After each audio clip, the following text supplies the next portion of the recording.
हरिः ओम् आपादमौलिपर्यन्तं गुरूणामाकृतिं स्मरेत् तेन विघ्नाः प्रणश्यन्ति सिद्ध्यन्ति च मनोरथाः। श्रीगुरुभ्यो नमः। परमगुरुभ्यो नमः। श्रीमदानन्दतीर्थभगवत्पादाचार्यगुरुभ्यो नमः। मन्मनोभीष्टवरदं सर्वाभीष्टफलप्रदं पुरन्दरगुरुं वन्दे दासश्रेष्ठं दयानिधिं विद्याविनयसम्पन्नान् शान्तादिगुणब्रह्मितान् सशास्त्रप्रवचनासक्तान् निलिमिलार्यान् गुरून् भजे।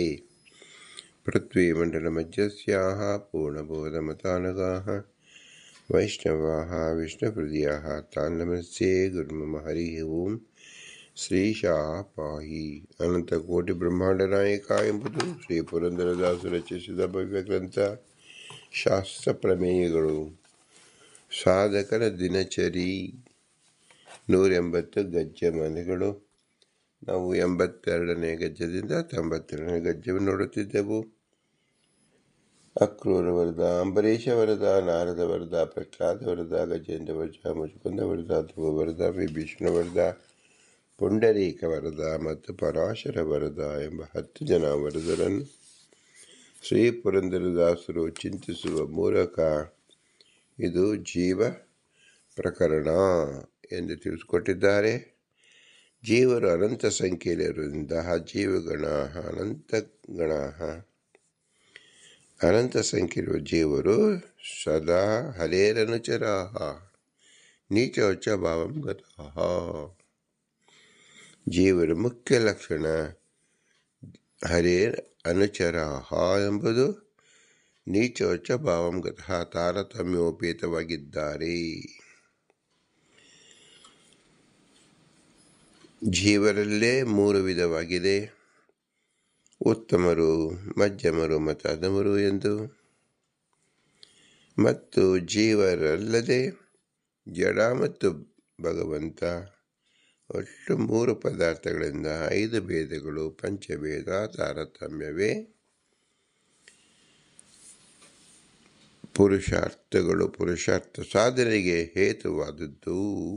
ಇದು 3 ಪಂಚಭೇದ ತಾರತಮ್ಯ. ತಾರತಮ್ಯವನ್ನು ತಿಳಿಯೋಕ್ಕೋಸ್ಕರವಾಗಿ ಸಕಲ ಜೀವರಿಗೂ ಕರ್ತೃತ್ವ ಎಂಬುದು ಭಗವದ್ದತ್ತವಾಗಿದೆ, ಭಗವದ್ ಅಧೀನದಲ್ಲಿದೆ. ಜೀವನ ಸಾಧಾರಣ ಧರ್ಮ ಯಾವುದು ಅಂದರೆ ಸತ್ತ, ಇರುವಿಕೆ, ಪ್ರವೃತ್ತಿ ಮತ್ತು ಪ್ರಮಿತಿ. ಪ್ರಮಿತಿ ವಿಶೇಷ ಜ್ಞಾನ, ಪ್ರವೃತ್ತಿ ಅಂದರೆ ಅದಕ್ಕೆ ತಕ್ಕಾದ ಕೆಲಸವನ್ನು ಮಾಡಿಕೊಳ್ಳೋದು. ಇದಕ್ಕೆ ಹಿನ್ನೆಲೆಯಾಗಿ ಏನು ಬೇಕು? ಪ್ರಯತ್ನ ಬೇಕು. ಅದನ್ನು ಕಾಯಿಕ, ವಾಚರಿಕ, ಮಾನಸಿಕ ರೂಪವಾಗಿ ಪ್ರಯೋಗ ಮಾಡಬಹುದು. ಪ್ರತಿಯೊಂದು ಕರ್ಮದ ಹಿಂದೆ ಏನಿದೆ? ಒಂದು ಫಲವಿದೆ. ಆದ್ದರಿಂದ ಪ್ರಯತ್ನ ಮಾಡುವುದರಿಂದ ಸಿಗುವ ಫಲವೇನು? ಜ್ಞಾನವೇ ಫಲ. ಜ್ಞಾನ ಎಂಬುದು ಸರ್ವಲೋಕದಲ್ಲೂ ಅತಿಶಯವಾದದ್ದು. ನಹಿ ಜ್ಞಾನೇನ ಸದೃಶಂ ಪವಿತ್ರಮಿಹ ವಿದ್ಯತೆ ಎಂದು ಭಗವದ್ಗೀತೆಯಲ್ಲಿ ಶ್ರೀಕೃಷ್ಣ ಪರಮಾತ್ಮನೇ ಉಚ್ಚರಿಸಿದ್ದಾನೆ. ಸಕಲ ಜೀವರು ಜ್ಞಾನಿಗಳಾಗಬೇಕು. ಹಾಗಾದರೆ ಜ್ಞಾನದ ಫಲವೇನು ಎಂಬುದನ್ನು ಇಂದಿನ ವಿಷಯ. ಸಾಧಕರು ಯಾವುದಕ್ಕೋಸ್ಕರವಾಗಿ ಕಷ್ಟಪಡಬೇಕು? ಅದರ ಫಲವನ್ನು ಏನು? ಫಲವನ್ನು ತಿಳಿದುಕೊಂಡಾಗ ತಮ್ಮ ಪ್ರಯತ್ನವನ್ನು ಯಾರೇ ಜೀವರು ಮಾಡಲು ಉದ್ಯುಕ್ತರಾಗುತ್ತಾರೆ. ಫಲ ಉದ್ದೇಶವಾಗಿ ಸಕಲ ಕರ್ಮಗಳು ಇರುವುದರಿಂದ ಜ್ಞಾನದ ಫಲವೇನು ಎಂಬುದನ್ನು ಪ್ರಸ್ತುತ ತಿಳಿಸ್ತಾ ಇದ್ದಾರೆ. ಇದು ಜೀವನ ಕರ್ತೃತ್ವದಲ್ಲಿ ಅತಿ ಮುಖ್ಯವಾಗಿ ನಾವು ತಿಳಿಯಬೇಕಾದದ್ದು. ಯಾವುದೇ ಕರ್ಮವೂ ಸಹ ಫಲವಿಲ್ಲದೆ ಇಲ್ಲ. ಜ್ಞಾನ ಫಲಮಾಹ ನಹಿ ಅಸ್ಯ ಕರ್ಮ ಕ್ಷೀಯತೆ. अविदितत्वादस्मिन् लोके जुहोति यजते तपस्तप्यते बहूनि वर्षाः सहस्राणपि वदेव अस्य तद्भवति इत्यादि ಶ್ರುತಿಭ್ಯಃ. ಈ ಜ್ಞಾನದ ಫಲವನ್ನು ಭಗವದ್ಗೀತೆಯಲ್ಲೇ ಶ್ರೀಕೃಷ್ಣ ಪರಮಾತ್ಮ ತಿಳಿಸಿಕೊಟ್ಟಿದ್ದಾನೆ. ಅದನ್ನು 2ನೇ ಅಧ್ಯಾಯದ 50ನೇ ಶ್ಲೋಕದಲ್ಲಿ ಸ್ಪಷ್ಟಪಡಿಸಿದ್ದಾನೆ. ಬುದ್ಧಿಯುಕ್ತೋ ಜಹಾತೀಹ ಉಭೇ ದುಷ್ಕೃತ ಸುಕೃತೆ ತಸ್ಮಾದ್ ಯೋಗಾಯ ಯಜ್ಞಸ್ಯ ಯೋಗಃ ಕರ್ಮಸು ಕೌಶಲಂ. ಕ್ಷಣವೇ ತಿಷ್ಟನ್ನ ಅಕರ್ಮಕೃತು. ಯಾವ ಜೀವನು ಒಂದು ಕ್ಷಣವೂ ಸಹ ಏನೂ ಕರ್ಮ ಇಲ್ಲ ಎಂದು ಕುಳಿತುಕೊಳ್ಳಲಾರ. ಆದ್ದರಿಂದ ಪ್ರತಿಯೊಂದು ಕರ್ಮಕ್ಕೂ ಒಂದು ಫಲ ಎಂಬುದು ಇದ್ದೇ ಇದೆ. ಅನಾದಿ ಕಾಲದಿಂದ ಆ ಜೀವನ ಚಿಂತನೆ ಏನು ಮಾಡ್ತಾ ಇದ್ದಾನೆ ಮಾನಸಿಕವಾಗಿ ಅನಾದಿ ಕಾಮಕರ್ಮಗಳ ರೂಪವಾಗಿದೆ. ಜ್ಞಾನಾಪೇಕ್ಷೆಗಳು ಜ್ಞಾನ ಮತ್ತು ಮುಕ್ತಿಗೆ ಕಾರಣವಾಗಬಲ್ಲ ಇಷ್ಟ ಪುಣ್ಯವನ್ನು ಮಾತ್ರ ಇಟ್ಟುಕೊಂಡು ಅನಿಷ್ಟ ಪುಣ್ಯ ಅಂದರೆ ವೈಶೇಷಿಕ ಸುಖಭೋಗ ಕಾರಣವಾದ ಮತ್ತು ಪಾಪಗಳೆರಡನ್ನು ಬಿಟ್ಟು ಬಿಡುತ್ತಾರೆ.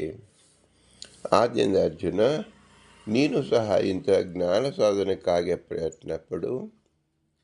ಕಾರಣ ಜ್ಞಾನ ಸಾಧನವೇ ಕರ್ಮಗಳಲ್ಲಿ ಕೌಶಲವೆನಿಸುವುದು ಎಂದು ಕೃಷ್ಣ ಅರ್ಜುನನ್ನು ಉದ್ದೇಶಿಸಿ ಸಕಲ ಜೀವರಿಗೂ ತಿಳಿಸಿದ ಮಾರ್ಮಿಕ ಬೋಧನೆಯಾಗಿದೆ.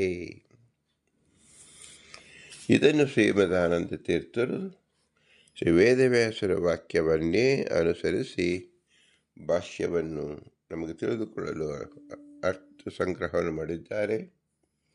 ಜ್ಞಾನ ಫಲಮಃ ಬುದ್ಧಿಯುಕ್ತ ಇತಿ. ಯಾರಿಗೆ ಬುದ್ಧಿ ಸಹಿತವಾಗಿರ್ತಕ್ಕಂಥ ಜೀವರೋ ಅಂದರೇನು? ಬುದ್ಧಿಯನ್ನು ಯಾರು ಉಪಯೋಗ ಮಾಡತಕ್ಕಂಥ ಜೀವರಿದ್ದಾರಲ್ಲೋ ಪ್ರಯತ್ನಶೀಲರಿಗೆ ಎಂದರ್ಥ. ಸುಕೃತಮಪಿ ಅಪ್ರಿಯಂ ಮಾನುಷಾದಿ ಫಲಂ ಜಹಾತಿ ನ ಬೃಹತ್ ಫಲಮುಪಾಸನಾದಿ ಜನಿತಂ ನಹಿ ಅಸ್ಯ ಕರ್ಮ ಕ್ಷೀಯತೆ ಅವಿದ್ಯಾಸ್ಮಿನ್ ಲೋಕೆ ಜುಹೋತಿ ಯಜತೆ ತಪಸ್ತಪ್ಯತೆ ಬಹೂನಿ ವರ್ಷಾ ಸಹಸ್ರಾಣಂತೆ ವದೇವ ಅಸ್ಯ ತದ್ಭವತಿ ಇತ್ಯಾದಿ ಶ್ರುತಿಭ್ಯಃ. ಅತಃ ಕರ್ಮಕ್ಷಯ ಶ್ರುತಿಃ ಅಜ್ಞಾನಿ ವಿಷಯಃ ಸರ್ವತ್ರ ಉಭಯಕ್ಷಯ ಶ್ರುತಿರಪಿ ಅಲಿಷ್ಟ ವಿಷಯಃ ನ ಹಿ ಇಷ್ಟ ಪುಣ್ಯಕ್ಷಯೇ ಕಿಂಚಿತ್ ಪ್ರಯೋಜನಂ ನ ಚ ಇಷ್ಟನಾಶೋ ಜ್ಞಾನಿನೋ ಯುಕ್ತಃ ಇಷ್ಟಶ್ಚ ಕೇಚಿದ್ ವಿಷಯಃ ಸ ಯದಿ ಪಿತೃಲೋಕ ಅಧೋಭವತಿ ಸಂಕಲ್ಪಾದೇವಸ್ಯ ಪಿತರಃ ಸಮುತ್ತಿಷ್ಠತಿ ಪ್ರಜಾಪತಿಸ್ಯ ಸ್ವಭಾವಂ ವೇತ್ಮ ಪ್ರಪದ್ಯೆ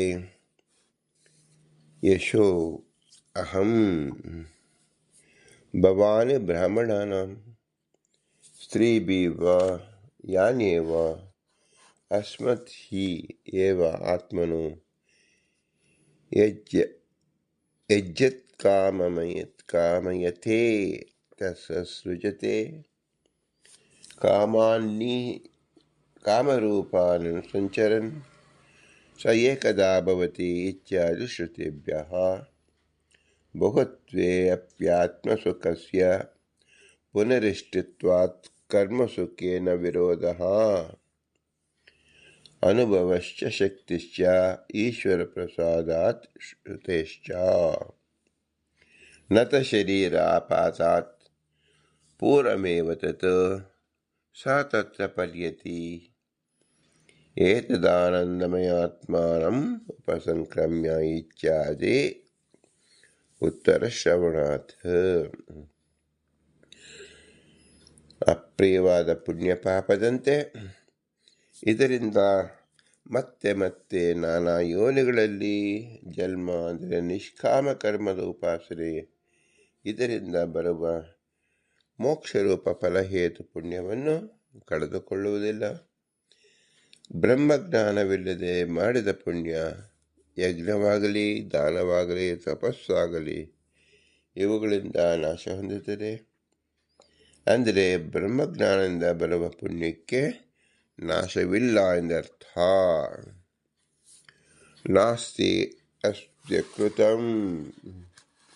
ಕೃತಃ ಕೃತೇನ ಕರ್ಮದಿಂದ ಮೋಕ್ಷವಿಲ್ಲ ಎಂದು ಹೇಳುತ್ತಿರುವುದು ಅಜ್ಞಾನಿಗಳನ್ನು ಕುರಿತು.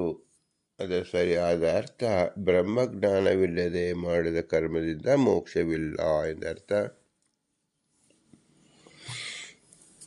ತದಾ ವಿದ್ವನ್ ಪುಣ್ಯ ಪಾಪೇ ವಿಧೂಯ. ಜ್ಞಾನ ಬಂದಾಗ ಜ್ಞಾನಿಯು ಪುಣ್ಯ ಪಾಪಗಳನ್ನು ಬಿಟ್ಟು ಪರಮಾತ್ಮನನ್ನು ಸಾಮ್ಯ ಪಡೆಯುತ್ತಾನೆ. ಇಲ್ಲಿ ಅನಿಷ್ಟ ಪುಣ್ಯನಾಶವನ್ನೇ ಹೇಳುತ್ತದೆ. ಮೋಕ್ಷದಲ್ಲಿ ಅಲೌಕಿಕವಾದ ಕೆಲವು ವಿಷಯಗಳು ಪ್ರಿಯ ಎನಿಸುತ್ತದೆ. ಅವುಗಳ ಪ್ರಾಪ್ತಿಗೆ ಇಷ್ಟ ಪುಣ್ಯ ಉಪಾಸನಜನ್ಯವಾದ ಪುಣ್ಯ ಕಾರಣವಾಗುತ್ತದೆ. ಮುಮುಕ್ಷುವು ಮಾಡಿದ ಸುಕೃತಗಳಿಂದ ಅದನ್ನು ಅಪೇಕ್ಷಿಸಿದ ಆಕಾಂಕ್ಷೆ ದೊರೆಯುತ್ತದೆ. ಇದರ ಪ್ರಮಾಣ ಈ ಕೆಳಕಂಡಂತೆ ಶ್ರುತಿಗಳು ತಿಳಿಸ್ತಾ ಇದೆ. ಜ್ಞಾನಿಯು ಪಿತೃಗಳನ್ನು ನೋಡಬಯಸಿದರೆ ಪಿತೃಗಳು ಬಂದು ಎದ್ದು ಬರುತ್ತಾರೆ. ಸಂಕಲ್ಪ ಮಾತ್ರದಿಂದ ನಾನು ವಿಷ್ಣುವಿನ ಸೌಭಾಗ್ಯವನ್ನು ಅಥವಾ ಸಭಾನುಗ್ರಹವನ್ನು ಪ್ರವೇಶಿಸಲು ಇಚ್ಛಿಸುತ್ತೇನೆ. ಸ್ತ್ರೀಯರಿಂದ, ವಾಹನಗಳಿಂದ ರಮಿಸುವ ಬಯಕೆ ಮುಕ್ತನು ಏನೆಲ್ಲ ಬಯಸುವನು, ಯೋಗ್ಯತೆಗೆ ತಕ್ಕಂತೆ ಅದನ್ನು ಅವನು ಮಾಡಿದ ಶುಭಕರ್ಮವು, ಅಮುಕ್ತ ಅವಸ್ಥೆಯಲ್ಲಿ ಮಾಡಿದ ಶುಭಕರ್ಮವು ಪರಮಾತ್ಮನ ಪ್ರಸಾದದಿಂದ ಸೃಷ್ಟಿಸಲ್ಪಟ್ಟು ಮುಕ್ತನು ಇಷ್ಟವಾದುದನ್ನು ಉಣ್ಣುತ್ತಾ ಇಷ್ಟವಾದ ರೂಪಗಳನ್ನು ಧರಿಸುತ್ತಾ ಸಂಚರಿಸುತ್ತಾನೆ. ಮುಕ್ತನು ಏಕರೂಪಧಾರಿಯಾಗುತ್ತಾನೆ ಇತ್ಯಾದಿ. ಜ್ಞಾನದಿಂದ ಪಡೆದಿರುವ ಸ್ವರೂಪ ಸುಖವೇ ಬೇಕಾದಿಷ್ಟಾದರೂ ಜ್ಞಾನಿಯು ಇನ್ನೂ ಹೆಚ್ಚು ಬಯಸುವುದರಿಂದ ಉಪಾಸನಾದಿ ಕರ್ಮಜನ್ಯವಾದ ಸುಖವು ಬರುವುದು ಎಂಬುದು ವಿರುದ್ಧವಲ್ಲ. ಸಾಯುಜ್ಯ ಮುಕ್ತರಿಗೆ ಶರೀರವಿಲ್ಲದಿದ್ದರೂ ಬ್ರಹ್ಮನ ಅಂದರೆ ಶ್ರೀಹರಿಯ ಇಂದ್ರಿಯಗಳಿಂದಲೇ ವಿಷಯ ಭೋಗ ಎಂದು ಬ್ರಾಹ್ಮಣ ಜೈಮಿನಿ ಸೂತ್ರ ಹೇಳುತ್ತದೆ. ಕಾಮ್ಯರೂಪನು ಸಂಚಕನ್ ಎಂಬ ಶ್ರುತಿ ತಿಳಿಸುವಂತೆ ಲೀಲಾ ವಿಗ್ರಹವನ್ನು ಮುಕ್ತನು ಪಡೆಯುವುದರಿಂದ ವಿಷಯ ಭೋಗ ಸಾಧ್ಯವಾಗುವುದು. ಪರಮಾತ್ಮನ ಅಪರೋಕ್ಷ ಜ್ಞಾನ ಪ್ರಾಪ್ತವಾದಾಗ ಹಿಂದಿನ ಎಲ್ಲ ಪಾಪಗಳು ಸುಟ್ಟು ಹೋಗುವು. ಅದರ ಪುಣ್ಯ ಸಂಪೂರ್ಣ ನಾಶವಾಗುವುದಿಲ್ಲ. ಪುಣ್ಯ ಸಂಚಯ ಎರಡು ವಿಧ. ಅನೇಕ ಜನ್ಮಗಳ ಕಾರಣವಾದ ಸುಕೃತ ಒಂದು, ನಿಷ್ಕಾಮ ಕರ್ಮ ಎರಡು, ಜ್ಞಾನ ಮುಂತಾದವುಗಳಿಂದ ಆದ ಸುಕೃತ. ಬ್ರಹ್ಮಜ್ಞಾನವಾದಾಗ ಮೊದಲನೇದು ಅಂದರೆ ಸುಕೃತ ನಾಶವಾಗುವುದಿಲ್ಲ. ಅದು ನಾಶವಾದರೆ ಜ್ಞಾನಾದಿಗಳಿಂದಲೂ ಪ್ರಯೋಜನವಿಲ್ಲದಂತಾಗುತ್ತದೆ. ಈ ಸುಕೃತ ಹಾಗೆಯೇ ಉಳಿಯುತ್ತದೆ. ಆದ್ದರಿಂದ ಮುಕ್ತಿಯಲ್ಲಿ ಮುಕ್ತನು ಬಯಸುವ ಅಲೌಕಿಕ ವಿಷಯ ಭೋಗಕ್ಕೆ ಕಾರಣವಾಗುತ್ತದೆ. ಈ ರೀತಿ ಜ್ಞಾನಿಗೆ ಇಷ್ಟಪ್ರಾಪ್ತಿಗೆ ಸಾಧನವಾದ ಈ ಪುಣ್ಯವು ನಾಶವಾಗುವುದಾದರೆ ಅಪರೋಕ್ಷ ಜ್ಞಾನ ಪುರುಷಾರ್ಥವೆನಿಸಲಿಕ್ಕಿಲ್ಲ. ಸ್ವರೂಪ ಸುಖಕ್ಕಿಂತ ಬೇರೆಯಾದ ಸುಖ ಮುಕ್ತಿಯಲ್ಲಿಲ್ಲ. ಆ ಸ್ವರೂಪ ಸುಖ ಅವಿದ್ಯಾರೂಪ ಆವರಣ ನಿವೃತ್ತಿಯಾದಾಗ ವ್ಯಕ್ತವಾಗುತ್ತದೆ. ಮುಕ್ತನು ವಿಷಯಗಳನ್ನು ಬಯಸುವುದು ಏತಕ್ಕಾಗಿ ಅಂದರೆ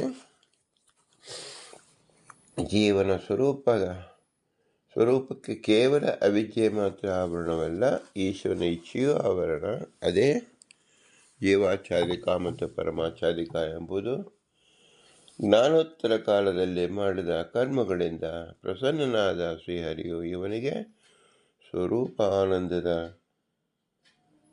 ಪೂರ್ಣ ಆನಂದ ಬರಲಿ ಎಂದು ಇಚ್ಛಿಸಿದಾಗ ಜ್ಞಾನಿಯು ಸ್ವರೂಪಕ್ಕೆ ಆವರಣವಾದ ಭಗವದಿಚ್ಛೆಯು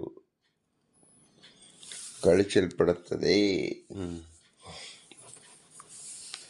ತದನಂತರ ಜ್ಞಾನಿಯು ಅವನ ಇಚ್ಛೆಯಂತೆ ವಿಷಯಗಳನ್ನು ಸೃಷ್ಟಿಸಿ ಅದರ ಭೋಗದಿಂದ ಜ್ಞಾನದಿಂದ ಅಭಿವ್ಯಕ್ತಿವಾಗದ ಸುಖವನ್ನು ಅಭಿವ್ಯಕ್ತಿಗೊಳಿಸುವನು. ಆದ್ದರಿಂದಲೇ ಶಾಸ್ತ್ರಗಳು ಮುಕ್ತಿಯ ಜ್ಞಾನ ಸಾಧ್ಯ ಎಂದು ಕೆಲವು ಕಡೆ ಹೇಳಿದರೆ, ಮತ್ತೆ ಕೆಲವು ಕಡೆ ಜ್ಞಾನ ಕರ್ಮ ಸಮುಚ್ಚಯ ಸಾಧ್ಯ ಅಂದರೆ ಪರೋಕ್ಷ ಜ್ಞಾನ ನಂತರ ನಿಷ್ಕಾಮ ಕರ್ಮ ಬೇಕು ಎನ್ನುತ್ತದೆ. ಈ ರೀತಿ ಮೋಕ್ಷದಲ್ಲೂ ಅಲೌಕಿಕ ವಿಷಯ ಭೋಗದಿಂದ ಜ್ಞಾನಿಗೆ ಸ್ವರೂಪ ಅನುಭವವಾಗುತ್ತದೆ. ಇದನ್ನು ಭಾಷ್ಯ ರೂಪದಲ್ಲಿ ಶ್ರೀಮದಾನಂದ ತೀರ್ಥರು ತಿಳಿಸುತ್ತಾರೆ. ನ ಚ ಏಕೀಭೂತ ಏವ ಬ್ರಹ್ಮಣಃ ಸುಮಗ್ನಸ್ಯ ಹಿ ಪರ್ಯ ಜ್ಞಾನೇ ಕಿಂ ನು ದುಃಖತರಂ ಭವೇತಃ ಇತ್ಯಾದಿ ನಿಂದನಾತ್ ಮೋಕ್ಷಧರ್ಮೇ ಪರಿಹಾರೇ ಪೃಥಕ್ ಭೋಗಾಭಿಧಾನಚ್ಚ ಶುಕಾದೀನಂ ಪೃಥಕ್ ದೃಷ್ಟಶ್ಚ ಜಗದ್ವ್ಯಾಪಾರವರ್ಧನಂ ಇತಿ ಐಶ್ವರ್ಯ ಮರ್ಯಾದೋಕ್ತಶ್ಚ ಇದಂ ಜ್ಞಾನಂ ಉಪಾಶ್ರಿತ್ಯ ಮಮ ಸಾಧರ್ಮ್ಯ ಉಪಾಗತ ಇತಿ ಚ ಉಪಾಧಿನಾಶೇ ನಾಶಸ್ಯ ಪ್ರತಿಬಿಂಬಸ್ಯ ನ ತ ಏಕೀಭವಸ್ಯ ಪೃಥಕ್ ಜ್ಞಾನೇ ಮಾನಂ ಪಶ್ಯಾಮಃ ಅಹಂ ದುಃಖಿ ನಾಸಂ ಇತಿ ಜ್ಞಾನವಿರೋಧಸ್ಯ ಈಶ್ವರಸ್ಯ ಅನೇನ ರೂಪೇಣ ಇತಿ ಚ ಭೇದಾಭಾವಾತ್. ಮೋಕ್ಷ ಧರ್ಮ ಪರ್ವದಲ್ಲಿ ಭೀಷ್ಮಾಚಾರ್ಯರು ಧರ್ಮರಾಜನಿಗೆ ಅವನ ಮನದ ದುಗುಡನ್ನು ಪರಿಹರಿಸುವಾಗ ಜೀವ ಬ್ರಹ್ಮ ಐಕ್ಯವನ್ನು ನಿಂದಿಸಿದ್ದಾರೆ. ಪ್ರತ್ಯಕ್ಷ ಅನುಮಾನ ಮತ್ತು ಆಗಮ ಪ್ರಮಾಣಗಳಿಂದ ಮುಕ್ತ ಮತ್ತು ಪರಮಾತ್ಮನಿಗೆ ಭೇದವನ್ನೇ ತಿಳಿಸುತ್ತದೆ. ಶುಕಾಚಾರ್ಯರೇ ಮೊದಲಾದ ಮುಕ್ತರು ಬ್ರಹ್ಮ ಭಿನ್ನರಾಗಿಯೇ ಕಾಣುತ್ತಾರೆ. ಬ್ರಹ್ಮಸೂತ್ರವು ಜಗತ್ಸೃಷ್ಟಾದ ವ್ಯಾಪಾರಗಳ ಹೊರತಾಗಿ ಬ್ರಹ್ಮಸ್ವಾಮ್ಯ ಮುಕ್ತರಿಗೆ ಇದೆ ಎಂದು ಹೇಳುವಲ್ಲಿ ಮುಕ್ತನ ಐಶ್ವರ್ಯಕ್ಕೆ ಮಿತಿಯನ್ನು ತಿಳಿಸುತ್ತಾ ಇದೆ. ಆದರೆ ಶ್ರೀಹರಿಗೆ ಈ ರೀತಿ ಗುಣದ ಪರಿಮಿತಿ ಇಲ್ಲ. ಶ್ರುತಿಯೂ ಸಹ ಮೇಲೆ ತಿಳಿಸಿದ ಜ್ಞಾನವನ್ನು ಪಡೆದು ಭಗವಂತನ ಸಾಮ್ಯವನ್ನು ಪಡೆಯುತ್ತಾರೆ ಎಂದು ಹೇಳುತ್ತದೆ. ಸ್ವಾಭಾವಿಕವಾಗಿ ಐಕ್ಯವಿರುವ ವಸ್ತು ಉಪಾಧಿಯಿಂದಾಗಿ ಭಿನ್ನವಾಗಿ ಕಾಣಿಸುವುದಿಲ್ಲ. ಮೋಕ್ಷ ಧರ್ಮ ಪರ್ವದಲ್ಲಿ ಪರಮಾತ್ಮಾನಂ ಅಸಾಧ್ಯ ತದ್ಭೂತ ಯತಯೋ ಅಮರ ಜ್ಞಾನಿಗಳು ಪರಮಾತ್ಮನು ಹೊಂದಿ ಅವನಲ್ಲೇ ಇರುತ್ತಾರೆ ಎಂದು ಯುಕ್ತವಾಗಿದೆ. ಧರ್ಮರಾಜನು ತದ್ಭೂತ ಎಂಬ ಶಬ್ದಕ್ಕೆ ಬ್ರಹ್ಮನೇ ಆದವರಾಗಿ ಎಂದು ಅರ್ಥ ಗ್ರಹಿಸಿ ಮುಕ್ತರಿಗೆ ಸಂಸಾರದಲ್ಲಿ ತಾವು ಅನುಭವಿಸಿದ ದುಃಖದ ಸ್ಮರಣೆ ಇದೆಯೇ ಇಲ್ಲವೇ, ಸ್ಮರಣೆ ಇದ್ದರೆ ದುಃಖವೇ, ಇಲ್ಲದೆ ಈಶ್ವರನಿಗೂ ಅದರ ಸ್ಮರಣೆ ಇರುವ ಜೀವನಿಗೂ ಐಕ್ಯವಿರಲು ಸಾಧ್ಯವಿಲ್ಲ ಇತ್ಯಾದಿಯಾಗಿ ಆಕ್ಷೇಪಿಸುತ್ತಾರೆ. ಭೀಷ್ಮರು ತಥಾಪಿ ತಚ್ಛಂ ಪರಮಂ ಶೃಣು ಸಮ್ಯಕ್ ಮಯಾ ಇರಿತಂ ಧರ್ಮರಾಜನ ಮಾತನ್ನು ನಿರಾಕರಿಸಿ ಇಂದ್ರಿಯಾಣಿ ಚ ಬದ್ಧಂತೆ ಸ್ವದೇಹಂ ದೇಹಿನೋ ನೃಪ. ಮುಕ್ತನ ಇಂದ್ರಿಯಗಳು ಪರಮಾತ್ಮನನ್ನು ಇತರ ಮುಕ್ತಾತ್ಮರನ್ನು ಗ್ರಹಿಸುತ್ತದೆ ಎಂದು ಹೇಳುವಾಗ ಮುಕ್ತರಿಗೆ ಪರಮಾತ್ಮನಿಂದ ಭೇದದ ಅನುಭವವಿದೆ ಎಂದಿದ್ದಾರೆ. ಆದ್ದರಿಂದ ಪರಮಾತ್ಮನಲ್ಲಿ ಐಕ್ಯ ಪ್ರಾಪ್ತಿಯೇ ಜೀವನು ಮುಕ್ತಿ ಎನ್ನುವುದು ಮಹಾಭಾರತಕ್ಕೆ ವಿರೋಧ ಹೇಳದಂತೆ ಆಗುವುದಿಲ್ಲವೆಂದರೆ ಶುಕಾಚಾರ್ಯರಿಗೆ ಇನ್ನೂ ಪ್ರಾರಬ್ಧ ಕರ್ಮ ಕ್ಷಯವಾಗಿಲ್ಲ. ಆದ್ದರಿಂದ ಭೇದಕ್ಕೆ ಕಾರಣವಾದ ಉಪಾಧಿ ಇನ್ನೂ ನಾಶವಾಗಿಲ್ಲವಾದ್ದರಿಂದ ಅವರು ಭಿನ್ನರಾಗಿ ಕಾಣುತ್ತಾರೆ. ಉಪಾಧಿ ನಾಶವಾದರೆ ಅವರು ಬ್ರಹ್ಮಭಾವ ಪಡೆಯುತ್ತಾರೆ ಎಂಬ ವಾದ ಸರಿಯಲ್ಲ. ಕಾರಣ ಜೀವ ಈಶ್ವರನ ಪ್ರತಿಬಿಂಬ. ಕನ್ನಡಿ ನಾಶವಾದರೆ ನಮ್ಮ ಪ್ರತಿಬಿಂಬವೂ ನಾಶವಾದಂತೆ ಉಪಾಧಿ ನಾಶವಾಗುವುದಾದರೆ ಜೀವ ಸ್ವರೂಪವೇ ನಾಶವಾಗುತ್ತದೆ. ಜೀವರಿಗೂ ಪರಮಾತ್ಮನಿಗೂ ಐಕ್ಯ ಸ್ವಾಭಾವಿಕ ಎನ್ನುವುದಾದರೆ ಈಶ್ವರನಿಗಿಲ್ಲದ ದೇಹರೂಪವಾದ ಉಪಾಧಿ ಜೀವನಿಗಿದ್ದರೂ ಇಬ್ಬರಲ್ಲಿಯೂ ಇರುವ ಆತ್ಮ ಒಬ್ಬನೇ. ಆದ್ದರಿಂದ ಜೀವನಿಗಾಗುವ ದುಃಖದ ಅನುಭವ ಈಶ್ವರನಿಗೆ ಏಕೆ ಆಗುತ್ತಿಲ್ಲ? ಕಾರಣ ಜೀವ ಮತ್ತು ಪರಮಾತ್ಮ ಸ್ವಾಭಾವಿಕವಾಗಿಯೇ ಭಿನ್ನರು. ಒಟ್ಟಿನಲ್ಲಿ ಮುಕ್ತಿಯಲ್ಲಿಯೂ ಭೋಗವಸ್ತುಗಳು ಸ್ವಚ್ಛವಾಗಿದೆ. ಅದರ ಪ್ರಾಪ್ತಿಗೆ ಜ್ಞಾನಿಗೂ ಸುಕೃತ ಅವಶ್ಯಕತೆ ಇದೆ. ಬ್ರಹ್ಮ ಐಕ್ಯವೇ ಮುಕ್ತಿಯಲ್ಲ ಅಂತ ಸ್ಪಷ್ಟಪಡಿಸಿದ್ದಾರೆ. ನ ಚ ಪ್ರತಿಬಿಂಬಸ್ಯ ಬಿಂಬೈಕ್ಯಂ ಲೋಕೆ ಪಶ್ಯಾಮಃ ಉಪಾಧಿನಾಶೇ ಮಾನಂ ವಾ ಮಗ್ನಸ್ಯ ಹಿ ಪರೇ ಅಜ್ಞಾನೇತಿ ದುಃಖಾತ್ಮತ್ವತೋ ಉಕ್ತಸ್ಯ. ಯಾವದಾತ್ಮಭಾವಿತ್ವಾತ್ ಇತಿ ಉಪಾಧಿ ನಿಶ್ಚಿತ ಅಭಿಧಾನಾಚ್ಛ ಅತಃ ಅನ್ಯವಚನಂ ಪ್ರತೀಯಮಾನಂ ಅಪಿ ಔಪಚಾರಿಕಂ. ಬಿಂಬ ಪ್ರತಿಬಿಂಬಗಳು ಅಭಿನ್ನ ಎಂಬ ವಾದ ಅನುಭವ ವಿರುದ್ಧ. ಕಾರಣ ನಮ್ಮ ಎಡಭಾಗ ಪ್ರತಿಬಿಂಬದಲ್ಲಿ ಬಲವಾಗಿರುತ್ತದೆ. ವಾರಿಸ್ತ ಅಂದರೆ ನೀರಿನಲ್ಲಿರುವ ಸೂರ್ಯನ ಪ್ರತಿಬಿಂಬವನ್ನು ಆದಿತ್ಯ ಎಂದು ಶ್ರುತಿ ಕರೆದಿದೆ. ಸೂರ್ಯ ಪ್ರತಿಬಿಂಬವನ್ನು ಸೂರ್ಯ ಎಂದು ಕರೆದಿರುವುದು ಸಿಂಹದ ಚಿತ್ರವನ್ನು ಸಿಂಹ ಎನ್ನುವಂತೆ ಗೌಣ. ಆದ್ದರಿಂದ ಬಿಂಬವೇ ಪ್ರತಿಬಿಂಬವಲ್ಲ. ಸೂರ್ಯನು ಆಕಾಶದಲ್ಲೇ ಇದ್ದಾನೆ. ನೀರಿನಲ್ಲಿ ಕಾಣುವ ಪ್ರತಿಬಿಂಬ ಐಕ್ಯ ಇರುವುದರಿಂದ ವಾರಿಸ್ತ ಎಂಬುದು ಔಪಚಾರಿಕ.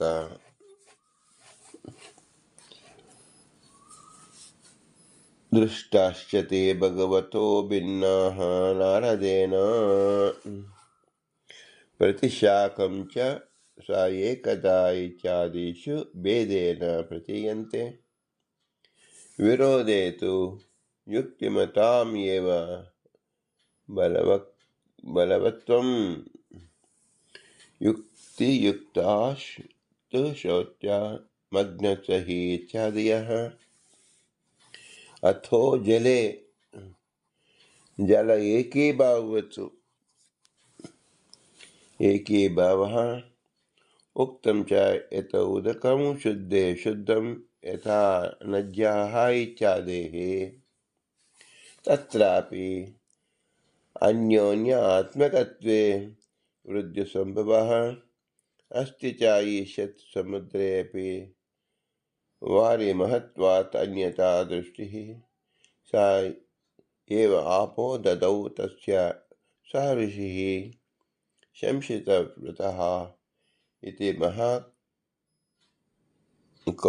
ಮಹಾಕಾರ್ಯೇ ಸಮರ್ಥಾನಂ ವೇದಜ್ಞಾನಸ್ಯ. ನೈವ ತದಾಪ್ನುವಂತೆ ತೇ ಬ್ರಹ್ಮೇಶಾದನೆ ಅಸುರಾಃ ಯತ್ತೇ ಪದಂ ಹಿ ಕೈವಲ್ಯಂ ಅಂಗಿಃ ಇತಿ ನಿಷೇಧ್ಯತ್ಯ ನಾರದೀಯೇ. ಸವಿಚಾರಸ್ಯ ನಿರ್ಣಯಃ ಕೃತಮೋಕ್ಷ ಧರ್ಮೇಷು ಬಲವಂಶ ಸವಿಚಾರೋ ನಿರ್ಣಯೋ ವಾಕ್ಯಮಾತ್ರಾತ್.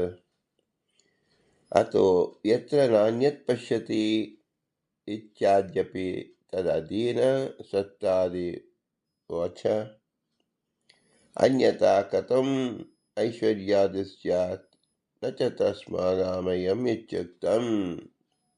ಅನ್ಯಥಾ ಕಥಂ ತತ್ರೈವ ಸ್ವ ಏಕದಾ ಇಚ್ಛಾದಿ ಬ್ರೂಯಾತ್. ಶ್ರುತಿಯು ಏಕೀಭಾವದ ಅರ್ಥವನ್ನು ಹೇಳಿದೆ. ಭಗವಂತನಿಂದ ಮುಕ್ತರಾದ ಭಕ್ತರನ್ನು ನಾರದರು ಕಂಡಿದ್ದಾರೆ. ಮುಕ್ತನು ಏಕರೂಪನಾಗುತ್ತಾನೆ. ನೀರಿನಲ್ಲಿ ನೀರಿಗೆ ಏಕೀಭಾವವನ್ನು ಹೇಳುವ ವಾಕ್ಯದಂತೆ ಸ್ಥಾನೈಕ್ಯವನ್ನು ಹೇಳುತ್ತದೆ. ಹಾಗೆಯೇ ಚತುರ್ಮುಖ ಬ್ರಹ್ಮನು ಮುಕ್ತನಾಗಿ ವಿಷ್ಣುವಿನೊಂದಿಗೆ ಏಕಸ್ಥಾನಗತನಾಗಿರುತ್ತಾನೆ. ನೀರಿನಲ್ಲಿ ಸುರಿದ ನೀರು ಐಕ್ಯವನ್ನು ಹೊಂದುವುದಾದರೆ ನೀರಿನ ಮೊದಲಿನ ಪ್ರಮಾಣಕ್ಕಿಂತ ಹೆಚ್ಚಾಗಲು ಸಾಧ್ಯವಿಲ್ಲ. ವಸಿಷ್ಠನು ಇಂದ್ರಕಮಂಡಲುವಿನಿಂದ ತನ್ನ ಕಮಂಡಲುವಿನಿಂದ ಹಾಕಿದ ನೀರನ್ನು ಪುನಃ ಇಂದ್ರನಿಗೆ ಕೊಟ್ಟ. ಈ ವಾಕ್ಯ ಮಹಾಕೌರ್ಮ ಪುರಾಣದಲ್ಲಿ ಉಕ್ತವಾಗಿದೆ. ಅದರಂತೆ ಹೆಚ್ಚು ಸಾಮರ್ಥ್ಯ ಇರುವರು ನೀರಿನಲ್ಲಿ ನೀರು ಬೆರೆತರೂ ಬೇರೆ ಜ್ಞಾನವಿರುವುದು ಕಾಣುತ್ತಾರೆ ಮತ್ತು ತಿಳಿಯುತ್ತಾರೆ. ನಾರದಿ ಪುರಾಣದಲ್ಲಿ ನಿನ್ನ ಸರ್ವೋತ್ತಮ ಸ್ಥಾನವನ್ನು ಬ್ರಹ್ಮದೇವರೇ ಮುಂತಾದ ದೇವತೆಗಳು ಪಡೆಯುವುದಿಲ್ಲ ಎಂದು ತಿಳಿಸುತ್ತಿದೆ. ಹೀಗೆ ಅಭೇದವನ್ನು ನಿಷೇಧ ಮಾಡಲಾಗಿದೆ. ಮುಕ್ತಿಯಲ್ಲಿ ಐಕ್ಯವನ್ನು ಹೇಳುವ ಶ್ರುತಿವಾಕ್ಯವೂ ಇದೆ, ಭೇದವನ್ನು ಹೇಳುವ ಶ್ರುತಿವಾಕ್ಯವೂ ಇದೆ. ಆದರೆ ಇವೆರಡರಲ್ಲಿ ಭೇದವನ್ನು ಹೇಳುವ ವಾಕ್ಯವೇ ಪ್ರಬಲ. ಕಾರಣ 3 ಕಾರಣಗಳು. ಭೇದ ಶ್ರುತಿಗೆ ಮಾಜ್ಞಸ್ಯ ಹಿ ಪರೇ ಅಜ್ಞಾನೇ ಯುಕ್ತಿಯು ಸಹಾಯವಿದೆ. ಎರಡನೆಯದು ಭೇದವಾಕ್ಯಗಳು ನೈವ ತತ್ ಪ್ರಾಪ್ನುವತ್ಯೇತೆ ಇತ್ಯಾದಿ ಅಭೇದ ನಿಷೇಧ ರೂಪವಾಗಿದೆ. ಮೂರನೆಯದು ಅವು ವಿಮರ್ಶಾಪೂರ್ವಕವಾಗಿ ಭೇದವನ್ನು ನಿರ್ಣಯಿಸುತ್ತದೆ. ಆದ್ದರಿಂದ ಭೇದ ಪರವಾಗಿಯೇ ತಿಳಿದುಕೊಳ್ಳಬೇಕೆಂದರ್ಥ. ಮೋಕ್ಷ ಧರ್ಮದಲ್ಲಿ ಪುರುಷರು ಅನೇಕರು ಅಥವಾ ಒಬ್ಬನು. ಅನೇಕರಾದರೆ ಅವರಲ್ಲಿ ಶ್ರೇಷ್ಠ ಪುರುಷರು ಎಂಬ ಜನ್ಮೇಜನ ಪ್ರಶ್ನೆಗೆ ವೈಶಂಪಾಯರು ನೈತದಿಚ್ಛಂತೆ ಪುರುಷಾನ್ ಏಕಂ ಕುರುಕುಲೋದ್ಭವ, ಕುರುಶ್ರೇಷ್ಠನೇ ಪುರುಷ ಒಬ್ಬನೇ ಎಂಬ ಪಕ್ಷವನ್ನು ತಿಳಿದವರು ಒಪ್ಪುವುದಿಲ್ಲ. ಗುಣಪೂರ್ಣನಾದ ಸಕಲ ಪುರುಷ ಕಾರಣದ ಪರಮಾತ್ಮನೇ ಶ್ರೇಷ್ಠ ಪುರುಷ ಎಂದು ನಿರೂಪಿಸಿದ್ದಾರೆ. ನಹ ವೈ ಸಶರೀರಸ್ಯ ಇತ್ಯಾದಿ ವಿರೋಧ ವೈಲಕ್ಷಣ್ಯಾತ್ ತಶರೀರೇಣ ಅಭೌತಿಕಾನಿ ಹಿತಾನಿ ನಿತ್ಯೋಪಾಧಿ ವಿನಿರ್ಮಿತಾನಿ ಈಶ್ವರ ಶಕ್ತಿಯ ತಥಾ ಚ ಉಕ್ತಂ ಶರೀರಂ ಜಾಯತೆ ತೇಷಾಂ ಷೋಡಶ್ಯ ಕಲಯೈವ ಚ ಇತಿ ನಾರಾಯಣಾಷ್ಟಾಕ್ಷರಕಲ್ಪೆ ವದಂತಿ ಚ ಲೌಕಿಕಾತ್ ವೈಪಕ್ಷೇಣ್ಯೇ ಅಭಾವ ಶಬ್ದಂ ಅಪ್ರಹಸ್ಯಮನಾದಾನಂದಂ ಸುಖದುಃಖ ಬಾಹ್ಯ ವಿಚ್ಛಾದೇಶು ನಿರುಕ್ತಭಾವಾಚ ನಿಶರೀರಾಣಿ ತಥಾ ಹಿ ಶ್ರುತಿಃ ಆಶಾರಿತೆ ತಶರೀರಃ ಭವತ್ ಅತಿ ನಹಿ ತಾನಿ ತೀರ್ಣಾನಿ ಭವಂತಿ ಸ್ವರ್ಗೋಪಿ ನೋಪಜಾಯಂತೆ ಪ್ರಳಯೇ ನ ವರ್ತಂತೆ ಚ ಇತ್ಯಾದಿ ವಚನಾತ್ ಸಾಮ್ಯಾತ್ ಪ್ರಯೋಗಶ್ಚ ಅನಿಂದ್ರಿಯ ಅನಾಹಾರ ಅನಿಷ್ಪಂದ ವಾಕ್ ಸುಗಂಧಿನಃ ದೇಹ ಇಂದ್ರಿಯಾಸು ಹೀನಾನಾಂ ವೈಕುಂಠಪುರವಾಸೀನಾಂ ಇತ್ಯಾದಿ ದೃಷ್ಟಹೇತುಷ್ಟೇವ. ಮುಕ್ತಾತ್ಮನ ಶರೀರ ಶ್ರೀನಾರದರು ಕಂಡಿದ್ದು ನಮ್ಮ ಶರೀರಕ್ಕಿಂತಲೂ ಅಂದರೆ ಅಮುಕ್ತರಿಗಿಂತಲೂ ವಿಲಕ್ಷಣವಾದುದು. ಅಪ್ರಾಕೃತವಾದ ಮುಕ್ತರ ಶರೀರಗಳೇ ಈಶ್ವರನ ಶಕ್ತಿಯಿಂದ ಯಾವ ವಿಕಾರವೂ ಇಲ್ಲ ಮತ್ತು ಆ ಶರೀರಗಳು ನಿತ್ಯ 16 ಕಲೆಗಳಿಂದಲೇ ಮುಕ್ತರಿಗೆ ಶರೀರ ಉಂಟಾಗುತ್ತದೆ. ನಾರಾಯಣ ಅಷ್ಟಾಕ್ಷರ ಕಲ್ಪ ಈ ರೀತಿ ತಿಳಿಸುತ್ತಿದೆ. ಶ್ರುತಿವಾಕ್ಯಗಳು ಮುಕ್ತರು ಸೃಷ್ಟಿಕಾಲದಲ್ಲಿ ಹುಟ್ಟುವುದಿಲ್ಲ, ಪ್ರಳಯ ಕಾಲದಲ್ಲಿ ನಾಶ ಹೊಂದುವುದಿಲ್ಲವೆಂದು ತಿಳಿಸುತ್ತಿದೆ. ಶರೀರಂ ಜಾಯತೆ ತೇಷಾಂ ನಮ್ಮ ಶರೀರಗಳಂತೆ ಮುಕ್ತರ ಶರೀರಗಳು ಅವಧಿಗಳು ಇರುವುದರಿಂದ ಶರೀರ ಶಬ್ದದ ಪ್ರಯೋಗ ಪುರಾಣ ವಾಕ್ಯ ಮುಕ್ತರನ್ನು ಉದ್ದೇಶಿಸಿ ಅವರು ಇಂದ್ರಿಯಗಳಿಲ್ಲದವರು, ನಿರಾಹಾರಿಗಳು, ನಿಷ್ಕ್ರಿಯರು, ಸುಗಂಧಯುಕ್ತರು ಈ ರೀತಿ ಹೇಳುತ್ತದೆ. ದೇಹೇಂದ್ರಿಯ ರಹಿತರಾದ ವೈಕುಂಠ ವಾಸಿಗಳಿಗೆ ಇಲ್ಲಿ ಶರೀರ ಶಬ್ದಕ್ಕೆ ಭೌತಿಕ ಶರೀರವಿಲ್ಲದವರು ಎಂದರ್ಥ. ಅಮುಕ್ತರು ಕರ್ಮಾಧೀನರು, ಇವರ ಜಡ ಶರೀರ ದುಃಖಕ್ಕೆ ಕಾರಣ. ಮುಕ್ತರಿಗೆ ಜಡ ಶರೀರವಿಲ್ಲ, ಇರುವುದು ಚಿನ್ಮಯ ಶರೀರ. ಶ್ವೇತದ್ವೀಪದಲ್ಲಿ ನಾರದರು ಇದನ್ನು ಕಂಡಿದ್ದಾರೆ. ಒಂದು ವೇಳೆ ಜಡ ಶರೀರವನ್ನು ಕೂಡ ಕಂಡಿದ್ದರು, ಆ ಜಡ ಶರೀರ ಕರ್ಮಾಧೀನವಲ್ಲ. ಸಂಸಾರದಲ್ಲಿ ಒದಗುವ ಜಡ ಶರೀರಗಳು 16 ಕಲಾಯುಕ್ತವಾದುದು. 16ನೇ ಕಲೆ ಜೀವನ ಚಿದಾನಂದಾತ್ಮಕವಾದ ಶರೀರ, ಅಣುಪ್ರಮಾಣ. ಈ ಅಣು ಶರೀರವನ್ನು ಭಗವಂತನು ಮುಕ್ತಿಯಲ್ಲಿ ಮಹತ್ತಾದ ಶರೀರ ಮಾಡುತ್ತಾನೆ. ಶರೀರವಿದ್ದರೂ ಮುಕ್ತನನ್ನು ಅಶರೀರ ಎಂದು ಶ್ರುತಿ ತಿಳಿಸುತ್ತದೆ. ಕಾರಣ ಮುಕ್ತರ ಶರೀರ ಲೋಕವಿಲಕ್ಷಣವಾದುದು ಮತ್ತು ಶರೀರದ ಅರ್ಥನಾಶ ಹೊಂದುವಂತಹದ್ದು. ಅದರ ಮುಕ್ತರದು ಅವಿನಾಶ, ಆದ್ದರಿಂದ ಅದನ್ನು ಅಶರೀರ ಎಂದು ತಿಳಿಸುತ್ತಾರೆ. ನಚ ಏಷ ಅಜ್ಞಗೌಣೆ ಮುಕ್ತಿ ಬಹುನತ ಕಿಮುತ್ತೇನ ಯಾವಶ್ಚೇತಂ ನ ಗಚ್ಚತಿ ಯೋಗಿ ತಾವನ್ನ ಮುಕ್ತಿ ಸ್ಯಾದೇಶ ಶಾಸ್ತ್ರಸ್ಯ ನಿರ್ಣಯಃ ಇತ್ಯಾದಿತ್ಯ ಪುರಾಣೇ ತದನ್ಯ ಮುಕ್ತಿ ನಿಷೇಧಾತ್ ಏತತ್ರೈವ ಭಗವಂತಂ ಪ್ರವಿಶಂತಿ ತೇಪಿ ಪಶ್ಚಾತ್ತತ್ರೈವ ಯಾಂತಿ ಯೋಗತ್ವಂ ಚಾತ್ರ ವಿವಕ್ಷಿತಂ. ಯುಧಿಷ್ಠಿರ ಪ್ರಶ್ನೆ ಇತರನಿಂದನಾಚ್ಛ ಸಾಯುಜ್ಯಂ ಚ ಗ್ರಹವತ್ ತದುಕ್ತಶ್ಚ ಭಾರತೆ ತದುಕ್ತಶ್ಚ ಭುಂಜತೆ ಪುರುಷಂ ಪ್ರಾಪ್ಯಂ ಯಥಾ ದೇವಗ್ರಹಾದಯಃ ತಥಾ ಮುಕ್ತಾವಲಮಯಂ ಬಾಹ್ಯನ್ ಭೋಗಾಸ್ತು ಭುಂಜತೆ ಇತಿ ನಾರಾಯಣಾಷ್ಟಾಕ್ಷರಕಲ್ಪೇ. ಆದಿತ್ಯ ಪುರಾಣ ಈ ರೀತಿ ನಿಷೇಧ ಮಾಡಿದೆ. ಎಲ್ಲಿಯವರೆಗೆ ಯೋಗಿಯು ಅಂದರೆ ಜ್ಞಾನಿಯು ಶ್ವೇತದ್ವೀಪ ಸ್ಥಾನಕ್ಕೆ ಹೋಗುವುದಿಲ್ಲವೋ ಅಲ್ಲಿಯವರೆಗೆ ಅವನು ಮುಕ್ತನಾಗುವುದಿಲ್ಲ. ಇತರ ಮತೀಯರು ಶ್ವೇತದ್ವೀಪ ಪ್ರಾಪ್ತಿರೂಪವಾದ ಮುಕ್ತಿಯನ್ನು ನಿರ್ಗುಣ ಸ್ವಭಾವ ಪ್ರಾಪ್ತಿರೂಪವಾದ ಮುಕ್ತಿಗಿಂತ ಬೇರೆಯಾದ ಗೌಣ ಮತ್ತು ನಿರ್ಗುಣ ಮುಕ್ತಿಯಲ್ಲಿ ಮಾತ್ರವೇ ನಾವು ಐಕ್ಯವನ್ನು ಹೇಳುತ್ತೇವೆ. ಭೂಲೋಕವೇ ಭಗವಂತನನ್ನು ಪ್ರವೇಶಿಸುವರು ಶಿಶುಪಾಲರಂತೆ. ಅವರು ಕೂಡ ಆಮೇಲೆ ಶ್ವೇತದ್ವೀಪಕ್ಕೆ ಹೋಗುವರು. ಅಲ್ಲಿಯೇ ಶಾಶ್ವತರಾಗಿ ನೆಲೆಸಲು ಮಾತ್ರ ಯೋಗ್ಯತಾ ವಿಶೇಷವಿರಬೇಕು. ಮೋಕ್ಷ ಧರ್ಮ ಪಕ್ಷದಲ್ಲಿ ಸಗುಣ ಮುಕ್ತಿಗಿಂತ ಬೇರೆಯಾದ ನಿರ್ಗುಣ ಮುಕ್ತಿಯನ್ನು ಅದನ್ನು ನಿಷೇಧಿಸಿದೆ. ಆದ್ದರಿಂದ ಶ್ವೇತದ್ವೀಪ ಪ್ರಾಪ್ತಿ ಗೌಣ ಮುಕ್ತಿಯಲ್ಲ, ಸಾಯುಜ್ಯ ಮುಕ್ತಿ. ಈ ರೀತಿ ಮುಕ್ತರು ಶ್ರೀಹರಿಯನ್ನು ಪ್ರವೇಶಿಸಿ ಅವನ ಇಂದ್ರಿಯಗಳಿಂದಲೇ ಬಾಹ್ಯ ಭೋಗಗಳನ್ನು ಬ್ರಹ್ಮನು ಅನುಭವಿಸುವ ಆನಂದವನ್ನೆಲ್ಲ ಅನುಭವಿಸುತ್ತಾರೆ. ಹೀಗೆ ದೇವತೆಗಳು, ದೆವ್ವಗಳು ಇತ್ಯಾದಿ ಮನುಷ್ಯರನ್ನು ಪ್ರವೇಶಿಸಿ ಸುಖವನ್ನು ಅನುಭವಿಸುವ ಹಾಗೆ ಶ್ವೇತದ್ವೀಪಂ ತಥೋ ಗತ್ವಾ ದೃಷ್ಟ್ವಾ ವಿಷ್ಣುಂ ಚ ಏತತಃ ಅನುಜ್ಞಾತ ಪ್ರಮೋದಂತೆ ನಿರ್ದುಃಖಾದಿಶು ಎಂಬ ಪ್ರಮಾಣದಂತೆ ಶ್ವೇತದ್ವೀಪದಲ್ಲಿ ವಿಷ್ಣು ದರ್ಶನ ಪಡೆದು ಬೇರೆ ಬೇರೆ ಲೋಕಗಳು ಹೋಗುತ್ತಾರೆ.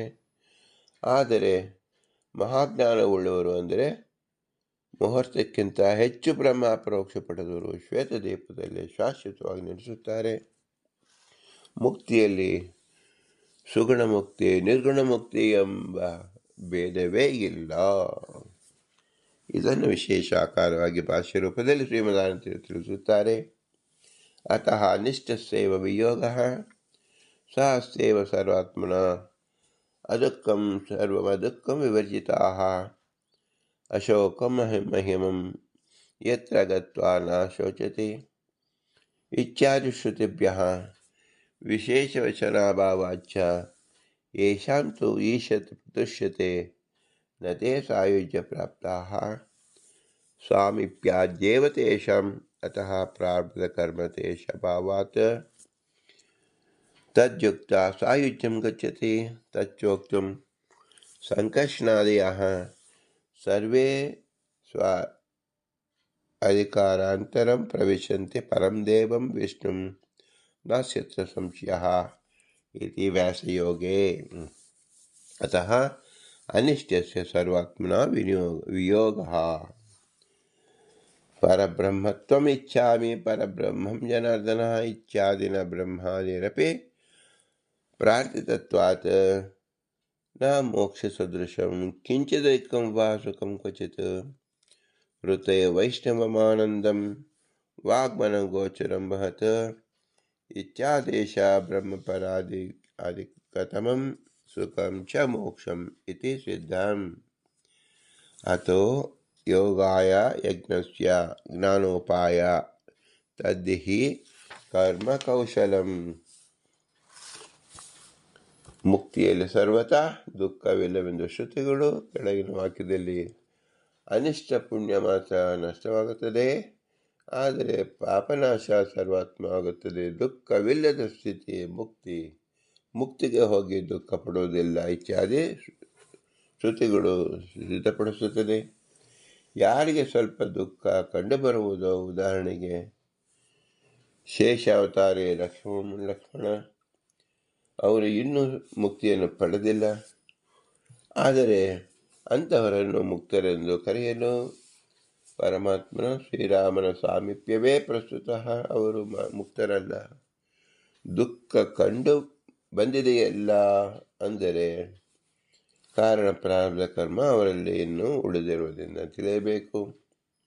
ಬ್ರಹ್ಮದೇವರು ಜನಾರ್ದನಲ್ಲೇ ಪರಬ್ರಹ್ಮನಾದ ಜನಾರ್ದನನೇ ನಾನು ಮುಕ್ತಿಯನ್ನು ಬಯಸುವೆನು ಎಂದು ನಿರ್ದುಃಖನಾದ ಬ್ರಹ್ಮನಿಂದಲೂ ಪ್ರಾರ್ಥಿಸಲ್ಪಟ್ಟಿದ್ದಾನೆ. ಆದ್ದರಿಂದ ಮುಕ್ತಿ ಕೇವಲ ಅನಿಷ್ಟ ನಿವೃತ್ತಿಯಲ್ಲ, ಪರಮಾನಂದದ ಪ್ರಾಪ್ತಿರೂಪವೂ ಹೌದು. ಯಥಾವತ್ ವಿಷ್ಣುಂ ಜ್ಞಾತುಂ ತದರ್ಥತ್ವೇನ ಕರ್ಮಕರಣಮಃ ಇತ್ಯೇತತ್ ಕರ್ಮಕೌಶಲಮೇವ ಯೋಗಃ ಭಗವಜ್ಞಾನಮೇವ ಬುದ್ಧಿಃ. ಕರ್ಮಗಳ ಫಲದಲ್ಲಿ ಸ್ನೇಹವನ್ನು ಬಿಟ್ಟು ಭಗವಂತ ಪ್ರೀತ್ಯರ್ಥ ಕರ್ಮ ಮಾಡುವುದೆಂಬ ಕರ್ಮಕೌಶಲವೇ ಯೋಗ. ಭಗವಂತನ ಜ್ಞಾನ ಮಾಡಿಕೊಳ್ಳುವುದೇ ಬುದ್ಧಿಯು. ಜ್ಞಾನಿಯು ಪುಣ್ಯ ಕರ್ಮಗಳೆಲ್ಲ ಕಳೆದುಕೊಳ್ಳುವುದಿಲ್ಲ. ಪುಣ್ಯಗಳಲ್ಲಿ ಅನಿಷ್ಟವಾದ ಮನುಷ್ಯ ಯೋನಿಗಳಲ್ಲಿ ಹುಟ್ಟಲು ಕಾರಣವಾದ ಪುಣ್ಯಗಳನ್ನು ಬಿಡುತ್ತಾನೆ. ಶ್ರವಣ ಮನನಾದ ಉಪಾಸನೆಯಿಂದ ಸಂಚಿತವಾದ ಪುಣ್ಯವು ಅಪರೋಕ್ಷ ಜ್ಞಾನದ ವೃದ್ಧಿಗೆ ಹಾಗೂ ಮೋಕ್ಷದಲ್ಲಿ ಆನಂದ ವೃದ್ಧಿಗೆ ಕಾರಣವಾಗುತ್ತದೆ. ಈ ರೀತಿ ಜ್ಞಾನವು ಪಾಪನಾಶಕ ಮೂಲಕ ಅನಿಷ್ಟ ನಿವೃತ್ತಿಗೂ, ಪುಣ್ಯದ ಮೂಲಕ ಜ್ಞಾನ ಆನಂದದ ವೃದ್ಧಿಗೂ ಕಾರಣವಾಗಿರುವ ಪ್ರಯುಕ್ತ. ಅದನ್ನು ಬಿಡುವುದಿಲ್ಲ ಎಂದರ್ಥ. ಜ್ಞಾನ ಸಾಧನೆಗಾಗಿ ಅಂದರೆ ಯೋಗಾಯ ಪ್ರಯತ್ನಿಸು. ಯುಜ್ಯಸ್ವ ಜ್ಞಾನಕ್ಕೆ ಸಾಧನವಾದ ನಿಷ್ಕಾಮ ಕರ್ಮವು ಅಂದರೆ ಯೋಗ ಕರ್ಮದಲ್ಲಿ ಶ್ರೇಷ್ಠವಾದುದು. ಕೌಶಲಂ ಸಜ್ಜನರು ಕರ್ಮಗಳನ್ನೆಲ್ಲ ಜ್ಞಾನಪೂರ್ವಕವಾಗಿ ಕರ್ಮದ ಆಸೆಯನ್ನು ಬಿಟ್ಟು ಬಿಡುತ್ತಾರೆ. ಕರ್ಮಜಂ ಬುದ್ಧಿಯುಕ್ತಾ ಹಿ ಪದಂ ತ್ಯಕ್ತಾ ಮನೀಷಿಣಃ ಜನ್ಮಬಂಧ ವಿರ್ಮುಕ್ತಂ ಪದಂ ಗಚ್ಚಂತೆ ಅನಾಮಯಂ ಎಂಬುದು ಮುಂದಿನ ವಾಕ್ಯ. ಹೀಗೆ ಭಗವಂತ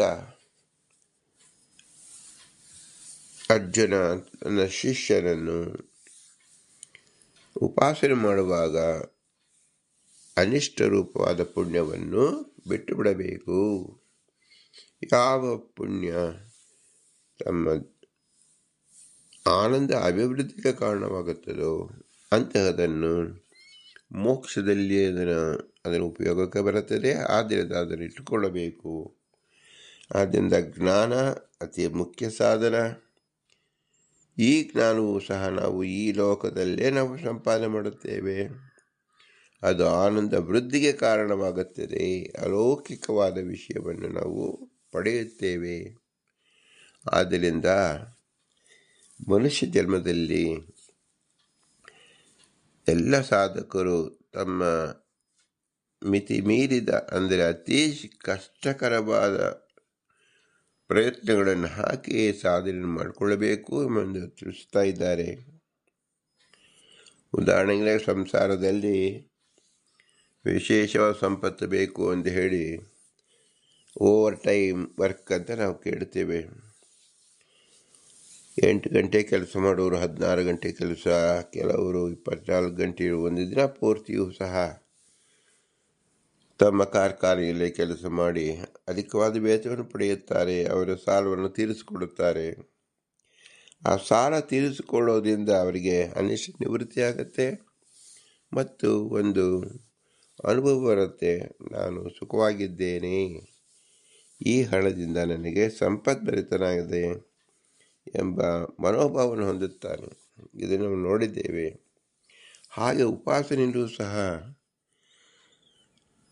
ಈ ಲೋಕದಲ್ಲಿ ಅನಿಷ್ಟವಾದ ಯಾವ ಪುಣ್ಯಕೃತ್ಯಗಳಿದೆ ಅದನ್ನೂ ಸಹ ಬಿಟ್ಟು ಮೋಕ್ಷಕ್ಕೆ ಉಪಯೋಗವಾಗತಕ್ಕಂಥ ಪುಣ್ಯ ಕೆಲಸವನ್ನು ಮಾತ್ರ ನಾವು ಮಾಡಬೇಕು. ಅದರ ಫಲ ನಾವು ಇಲ್ಲಿ ನಾವು ಅಪೇಕ್ಷಿಸಬಾರದು. ಮೋಕ್ಷದಲ್ಲಿ ಆನಂದ ವೃದ್ಧಿಯಾಗುತ್ತದೆ ಮತ್ತು ಅಧಿಕವಾದ ನಾವು ಸುಖವನ್ನು ನಾವು ಅಲ್ಲಿ ಪಡೆಯಬಹುದಾಗಿದೆ. ಅದನ್ನು ನಾವು ವೃದ್ಧಿ ಮಾಡಿಕೊಳ್ಳಬೇಕೆಂದರೆ ಮನುಷ್ಯ ಜನ್ಮದಲ್ಲಿ ಮಾತ್ರ ಪ್ರಯತ್ನಪೂರ್ವಕವಾಗಿ ಸಾಧನೆ ಮಾಡಿಕೊಳ್ಳಬೇಕು. ಆದ್ದರಿಂದ ಜ್ಞಾನದ ಮುಖ್ಯ ಫಲ, ಪೂರ್ಣ ಫಲ ಏನು ಎಂದರೆ ಎಲ್ಲ ಜೀವರು ಸಹಜವಾಗಿ ಮುಕ್ತ ಜೀವರು ಮೋಕ್ಷವನ್ನು ಪಡೆದರೆ ಅವರು ಕ್ಲುಪ್ತವಾದ ಆನಂದವನ್ನು ಪಡೆಯುತ್ತಾರೆ. ಆದರೆ ಆನಂದ ವೃದ್ಧಿಯಾಗಬೇಕಾದರೆ ಮನುಷ್ಯ ಜನ್ಮದಲ್ಲಿ ಅತ್ಯಂತ ಕಠಿಣತರವಾದ ಸಾಧನೆಗಳನ್ನು ಮಾಡಬೇಕು ಎಂಬುದೇ ಅರ್ಥ. ಅದು ಅವರಿಗೆ ಹಾನಿಕರವಲ್ಲ, ಅವರಿಗೆ ಜ್ಞಾನ ವೃದ್ಧಿಯೇ ಇದೆ. ಆದ್ದರಿಂದ ಜ್ಞಾನದ ಫಲ ಎಂಬತಕ್ಕಂಥದ್ದು ಅತಿಶಯವಾಗಿದೆ ಎಂಬುದನ್ನು ತಿಳಿದುಕೊಳ್ಬೇಕು. ಮೋಕ್ಷದಲ್ಲಿಯೂ ಸಹ ಯಾವ ಜೀವಿಗೂ ಕ್ಲುಪ್ತವಾದ ಅಂದರೆ ಶತಾಂಶ ಆನಂದ ಆವಿರ್ಭಾವ ಆಗುವುದಿಲ್ಲ. ಮುಕ್ತರಾದರು ಅಂದರೆ ಪರೀಕ್ಷೆಯಲ್ಲಿ ಪಾಸಾದನು ಅಂದರೆ 35% ಪಾಸಾದನು ಎಂಬುದನ್ನು ಪಾಸ್ ಎಂದು ಹೇಳುತ್ತಿದ್ದರು. 99 ಅಂಕೆಗಳನ್ನು ಪಾಸಾದವನಿಗೂ ಪಾಸ್ ಎಂದೇ ಹೆಸರು. ಮುಕ್ತ ಅಂದರೆ 35 ಸಂಖ್ಯೆಯಿಂದ ಪಾಸಾದವನು ಎಂದಷ್ಟೇ ಅರ್ಥ. ಆದರೆ ನಾವು 36 50 ಅದು ಸೆಕೆಂಡ್ ಕ್ಲಾಸ್ ಅಂತ, 50 60 ಫಸ್ಟ್ ಕ್ಲಾಸ್ ಡಿಸ್ಟಿಂಕ್ಷನ್, ಈ ರೀತಿಯಲ್ಲಿ ನಾವು ಯಾಕೆ ಓದುತ್ತೇವೆ? ಲೋಕದಲ್ಲಿ ಕಾಣುತ್ತೇವಲ್ಲ, ಎಲ್ಲರೂ 35 ಅಂಕೆಗೆ ಮಾತ್ರ ಓದಬಹುದಲ್ಲ. ಅಂದರೆ ಅಧಿಕವಾದ ಸುಖ ಮತ್ತು ಉತ್ತಮವಾದ ನೌಕರಿ, ಅಲ್ಲಿ ಕಾಯಿಕವಾದ ವಾಚನಿಕವಾದ ಕಷ್ಟ ಇರುವುದಿಲ್ಲ. ತಮ್ಮ ಯೋಗ್ಯತೆಯನ್ನು ಉಪಯೋಗಿಸಿ ಹೆಚ್ಚಿನ ವರಮಾನವನ್ನು ಪಡೆಯಬಹುದು, ಹೆಚ್ಚಿನ ಸೌಕರ್ಯವನ್ನು ಪಡೆಯಬಹುದು. ಅದು ನಾವು ಇಲ್ಲಿಯೂ ಸಹ ನೋಡುತ್ತೇವೆ. ಆದ್ದರಿಂದ ನಾವು ತಿಳಿಯಬೇಕಾದ ಏನು? ಜಸ್ಟ್ ಪಾಸ್ ಮಾರ್ಕ್ ಅಂದರೆ ಮುಕ್ತಾರಾದ ಎಂಬುದನ್ನು ಮಾತ್ರ ತಿಳಿದುಕೊಳ್ಳಬಾರದು. ಅತಿಶಯವಾದ 100ಕ್ಕೆ 100 ನಾವು ಪಡೆಯಬೇಕಾದರೆ ಮನುಷ್ಯ ಜನ್ಮದಲ್ಲಿ ಅತ್ಯಂತ ಕಠಿಣತಮವಾದ ಪ್ರಯತ್ನವನ್ನು ಹಾಕಬೇಕು. ಬ್ರಹ್ಮಜ್ಞಾನದಿಂದ ಯುಕ್ತವಾದ ಕರ್ಮ, ಯುಕ್ತವಾದ ತಪಸ್ಸು, ಯುಕ್ತವಾದ ದಾನ ಇವೆಲ್ಲವನ್ನೂ ಸಹ ನಾವು ಮಾಡಿಕೊಳ್ಳಬೇಕು ಎಂಬುದರ ತಾತ್ಪರ್ಯ. ನಾವು ಈಗ ಮಾಡಿಕೊಳ್ಳದಿದ್ದರೆ ಕೇವಲ ಜಸ್ಟ್ ಪಾಸ್ ಆಗಿ ನಮಗೇನಾಗುತ್ತೆ, ಮತ್ತೆ ಕಠಿಣತರವಾದ ಕೆಲಸ ಸಿಗುವಂತೆ ಮೋಕ್ಷದಲ್ಲಿ ಸಾಧಾರಣವಾದ ಮುಕ್ತಿಯನ್ನು ನೆನೆಸಿಕೊಳ್ಳುತ್ತದೆ. ನಾವು ಅಲ್ಲಿ ಹೋಗಿ ಕೊರಗುವುದರಿಂದ ಏನು ಪ್ರಯೋಜನವಿಲ್ಲ. ಮನುಷ್ಯ ಜನ್ಮದಲ್ಲಿಯೇ ಉಪಾಸನೆಗಾಗಿ ಬಂದಿರತಕ್ಕಂಥ ಈ ಶ್ರೇಷ್ಠ ಮನುಷ್ಯ ಜನ್ಮ. ಈ ಕಾಲದಲ್ಲಿ ನಾವು ಸುಖವನ್ನು ಬಯಸಿದರೆ ಮೋಕ್ಷದಲ್ಲಿ ನಾವು ಅತಿಶಯವಾದ ಸುಖವನ್ನು ಬಯಸುವುದನ್ನು ಮರೆತಂತಾಗುತ್ತದೆ. ಈ ದೃಷ್ಟಿಯಿಂದ ಕರ್ತವ್ಯ ಇದರ ಜ್ಞಾನದ ಫಲವೇನು ಅಂದರೆ ವಿಶೇಷವಾದ ಜ್ಞಾನವನ್ನು ಪಡೆಯುವುದೇ ಆಗಿದೆ. ಎಷ್ಟು ಪಡೆಯುವುದು ಅಂದರೆ 35ರಿಂದ 100 ಅಂದರೆ 65. ನಾವು ಉತ್ತಮ ತರಗತಿ ಅತಿ ಉತ್ತಮ ಶ್ರೇಣಿಯಲ್ಲಿ ಆಗಬೇಕು ಅಂದರೆ 35ಕ್ಕೆ ಅದಕ್ಕಿಂತ ಡಬ್ಬಲ್ ಆಗಿರ್ತಕ್ಕಂಥದ್ದು 70. ಅಂದರೆ ನಮ್ಮ ಶ್ರಮ ಹೇಗಿರಬೇಕು ಅಂದರೆ ಅತ್ಯಂತ ಯುಕ್ತವಾಗಿರಬೇಕು. ನಾವು 100ಕ್ಕೆ 100 ಶತಶಃ ಪ್ರಯತ್ನ ಹಾಕಬೇಕು. ಇದು ನಮ್ಮ ಕರ್ತವ್ಯ, ಜೀವನ ಕರ್ತವ್ಯದಲ್ಲಿ ತಿಳಿದುಕೊಳ್ಬೇಕಾದ ಮುಖ್ಯ ಅಂಶ. ಕೇವಲ 35 ಅಂಕಿಗೆ ಬೇಕಾದಷ್ಟು ನಾವು ಉಪಾಸನೆ ಮಾಡಿದರೆ ಮೋಕ್ಷವಂತೂ ಸಿಗುತ್ತದೆ ಅಪರೋಕ್ಷ ಜ್ಞಾನವಾದ ಕೂಡಲೇ. ಆದರೆ ಅತಿಶಯವಾದ ಜ್ಞಾನದಿಂದ ನಾವು ವಂಚಿತರಾಗುತ್ತೇವೆ. ಅಪರೋಕ್ಷ ಜ್ಞಾನವಾದ ಮೇಲೆ ಪ್ರಾರಬ್ಧ ಕರ್ಮವಿದ್ದರೆ ಮತ್ತೆ ನಾವು ಸಾಧನೆ ಮಾಡಿಕೊಳ್ಳಬಹುದು. ಆದರೆ ಎಲ್ಲರಿಗೂ ಅಪರೋಕ್ಷವಾದ ಕೂಡಲೇ ಹೆಚ್ಚಿನ ಕಾಲ ಎಂಬತಕ್ಕಂಥದ್ದನ್ನು ಇರುವುದಿಲ್ಲ. ಆದ್ದರಿಂದ ಅವರು ಹೆಚ್ಚು ಜ್ಞಾನವನ್ನು ಗಳಿಸುವುದಲ್ಲೂ ಕೂಡ ಸಮರ್ಥವಾಗುವುದಿಲ್ಲ. ಮೋಕ್ಷಕ್ಕೆ ಹೋದ ಮೇಲೆ ಯಾವ ಉಪಾಸನೆಗೂ ಇರುವುದಿಲ್ಲ, ಅದು ಕೇವಲ ಫಲರೂಪವೇ ಆಗಿರುತ್ತದೆ. ಆದ್ದರಿಂದ ನಾವು ಉಪಾಸಕರು ಮನುಷ್ಯ ಜನ್ಮದಲ್ಲಿ ವಿಶೇಷವಾಗಿ ತಿಳಿದುಕೊಳ್ಳಬೇಕಾದ ಅತಿ ಮುಖ್ಯವಾದ ರಹಸ್ಯ, ಲೌಕಿಕ ಸುಖವನ್ನು ಬಿಟ್ಟು ಪಾರಮಾರ್ಥಿಕದಲ್ಲಿ ಚಿಂತನೆಯನ್ನು ಮಾಡಬೇಕು. ನಾವು ಬೇಕಾದ ಕಡೆ ಬೇಕಾದ ರೀತಿಯಲ್ಲಿ ಇರಬಹುದು ಎಂಬ ಅವಕಾಶವಿದ್ದರೂ ಸಹ ಅದನ್ನು ತ್ಯಜಿಸಿ ಭಗವನ್ನಿಷ್ಠರಾಗಿರಬೇಕು ಎಂಬುದೇ ಮುಖ್ಯ ತಾತ್ಪರ್ಯ. ಇದು ಜೀವನ ಕರ್ತೃತ್ವದಿಂದ ಎಲ್ಲರೂ ತಮಗೆ ತಾವೇ ತಿಳಿಯಬೇಕಾದ ಮುಖ್ಯ ಅಂಶವಾಗಿದೆ ಎಂಬುದೇ ಜೀವನ ಕರ್ತೃತ್ವದ ಜ್ಞಾನದ ಫಲ ಎಂದು ತಿಳಿದುಕೊಳ್ಳಬೇಕು. ಇಂತಹ ಜ್ಞಾನ ಫಲ ಯಾರ್ಯಾರು ಮಾಡಿದರು ಎಂಬುದನ್ನು ತೋರಿಸಲು ಪುರಂದರದಾಸರು ಅಕ್ರೂರ ವರದ, ಅಂಬರೀಷ ವರದ, ನಾರದ ವರದ, ಮುಚುಕುಂದ ವರದ ಎಂಬುದಾಗಿ ಅವರವರ ಯೋಗ್ಯತೆಯನ್ನು ತಿಳಿಸಿಕೊಟ್ಟಿದ್ದಾರೆ. ಅವರು ಸಾಧಾರಣ ಮನುಷ್ಯರಂತೆ ಕುಳಿತುಕೊಳ್ಳಲಿಲ್ಲ, ಅತ್ಯಂತ ಕಠಿಣತಮವಾದ ಸಾಧನೆಯನ್ನು ಮಾಡಿದ್ದಾರೆ. ಆದ್ದರಿಂದಲೇ ಅವರು ವರದರು ಎನಿಸಿಕೊಂಡಿದ್ದಾರೆ. ಆದ್ದರಿಂದ ಎಲ್ಲರೂ ಸಾಧಕರು, ಮುಕ್ತಿಯೋಗ್ಯರು, ಅತ್ಯಂತ ಶ್ರೇಷ್ಠ ವರದರಾಗಬೇಕು ಎಂಬ ನೀತಿ ಸಂಹಿತೆಯನ್ನು ಶ್ರೀ ಪುರಂದರದಾಸರು ತಿಳಿಸಿದ್ದಾರೆ ಎಂಬುದನ್ನು ತಿಳಿಯಬೇಕು. ಇಂತಹ ಶ್ರೇಷ್ಠ ಜ್ಞಾನವನ್ನು ಒದಗಿಸುವ ಪುರಂದರದಾಸರಿಗೆ ಅನಂತ ನಮಸ್ಕಾರವನ್ನು ಸಲ್ಲಿಸಿ ಅವರ ಅಂತರ್ಯಾಮಿಯ ಪುರಂದರ ವಿಷ್ಣುವಿಗೆ ಭೂಯಿಷ್ಠ ಅಂತ ನಮ್ಮ ಮುಕ್ತಿವಿದೆಯಮ್ಮ ಎಂದು ಹೇಳಿ, ಇಂತಹ ಜ್ಞಾನ ಸಾಧ್ಯವಾದುದು ಕೇವಲ ಈ ಮನುಷ್ಯ ಜನ್ಮದಲ್ಲಿ ಮಾತ್ರ ಸಾಧ್ಯ. ಈ ಮನುಷ್ಯ ಜನ್ಮಕ್ಕೆ ಕಾರಣಕರ್ತರಾದ ನಮ್ಮ ಮಾತಾಪಿತೃಗಳನ್ನು, ಅವರ ಅನುಗ್ರಹವನ್ನು ನಾವು ಚಿಂತಿಸಬೇಕು. ಮಾತಾಪಿತೃ ಇರುವಿಕೆಗೆ ನೆರವಾದ ಗುರು ಹಿರಿಯರನ್ನು, ಅವರ ಅನುಗ್ರಹವನ್ನು ಚಿಂತಿಸಬೇಕು. ಇವರಲ್ಲಿ ಸದಾಕಾಲ ಅಭಿಮಾನಿ ದೇವತೆಗಳು ನಿಂತು ಈ ಕೃತಿಯನ್ನು ನಡೆಸುವುದರಿಂದ ಅವರ ವಿಶೇಷ ಅನುಗ್ರಹವನ್ನು ಚಿಂತಿಸಬೇಕು. ಇವರ ಮೇಲೆ ವಾಯುದೇವರು ವಿಷ್ಣುವಿನ ಆಜ್ಞಾ ಪ್ರಕಾರ ಸರ್ವರನ್ನು ನಿಯೋಜನೆ ಮಾಡಿ ದೇವರಲ್ಲಿ ವಿಶೇಷವಾದ ಆಸಕ್ತಿಯನ್ನು ಹುಟ್ಟಿಸತಕ್ಕಂಥ ಭಾರತೀ ಪತಿ ವಾಯುದೇವರು ಇಬ್ಬರೂ ಸಹ ನಮಗೆ ಅತ್ಯಂತ ಉಪಯುಕ್ತವಾದ ಭಗವನ್ ಮಹಿಮೆಯನ್ನು ತಿಳಿಸಿಕೊಡುತ್ತಾರೆ. ಆದ್ದರಿಂದ ಅವರ ಆಚಾರ್ಯ ಅಂತ ನಾವು ಕರೆಯುತ್ತೇವೆ. ಇವರನ್ನು ವಿಶೇಷ ಆಕಾರ ನಾವು ಪೂಜಿಸಬೇಕು, ಗೌರವಿಸಬೇಕು, ಸ್ಮರಿಸಿಕೊಳ್ಳಬೇಕು. ಆದರೂ ಇವರೆಲ್ಲರೂ ಅಸ್ವತಂತ್ರರು. ಸ್ವತಂತ್ರದ ಭಗವಂತ ಲಕ್ಷ್ಮೀನಾರಾಯಣ ಮಾತ್ರ ಅವರೇ ನಮ್ಮ ಬಿಂಬರೂಪ. ಎಲ್ಲರಲ್ಲೂ ಈ ನಮ್ಮ ಬಿಂಬನೇ ನಿಂತು ಈ ನುಡಿಸಿದ್ದರಿಂದ ಆ ಬಿಂಬನಾದ ಭಗವಂತನಿಗೆ ನಾವು ಹೇಗೆ ಸ್ಮರಿಸಿಕೊಳ್ಳಬೇಕು ಅಂದರೆ ಭೂಯಿಷ್ಠಾಂತೆ ನಮ ಉಕ್ತಿಮಿದೇಮ, ಭೂಯಿಷ್ಠಾಂತೆ ನಮ ಉಕ್ತಿಮಿದೇಮ, ಭೂಯಿಷ್ಠಾಂತೆ ನಮ ಉಕ್ತಿಮಿದೇಮ ಎಂದು ವಿನಮ್ರವಾಗಿ ನಮಿಸೋಣ. ಭಾರತೀಯರ ಮುಖ್ಯ ಪ್ರಾಣ ಅಂತ ಶ್ರೀಕೃಷ್ಣಾರ್ಪಣಮಸ್ತು.